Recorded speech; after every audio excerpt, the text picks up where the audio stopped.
In our next community conversation, we are joined by Lori Jacob with the Live Arts. Hey, Steve.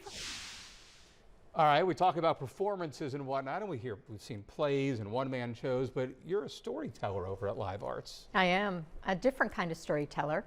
I help organizations like Live Arts tell their money story. Aha, important. So we can shine a spotlight on what it takes to fully fund the mission.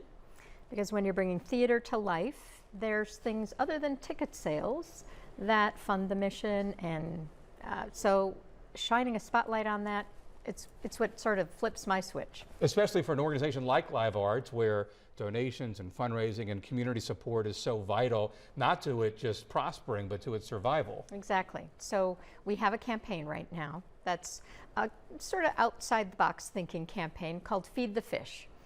We had a show earlier this spring, sold out performances of The River, where the actors filleted fish each night. And you have to either find your props in the back of the house, or you go buy fish so that you can fillet those fish, right? Fresh fish isn't cheap, $300 and some, almost $400 additional to that cost. So earlier this spring, when Ann Hunter, our executive director, gave her State of the Live Arts message to the community, she explained that we're almost fully funded, but we've got this $150,000 left to go. And we decided to call it the Feed the Fish campaign. Linda Zuby, our longtime staff person, passionate person on staff, drew a picture of the fish. And we've been coloring it in as the dollars come in. Hundreds of people have been giving. But we feel like when you feed the fish, you're helping close that gap between what ticket sales cover, which is only 17% of our budget, wow, and all the rest of the costs that there are to bring live theater to the community. And there's so many great stories at Live Arts, on stage and off stage, Yes. as we're learning now. If people want to hear some of those or learn about some of those. Well, there's a place you can go on our website, and it is, you go to the support tab, click on your impact, and there's stories of transformation. But I'd like to tell you one quick one if I have time. Please, absolutely. So yesterday, I was working with a woman who lives in Arlington, Virginia, grew up here in Charlottesville. Her name is Erica. She's helping us with our email campaign.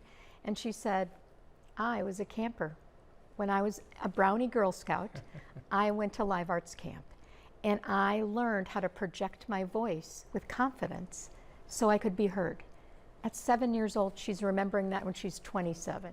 So it's the life-changing theater that happens, and it's why we're inviting people to Feed the Fish right now to close that gap by June 30th. It's about more than just what happens on stage and the performance itself. For sure, yeah.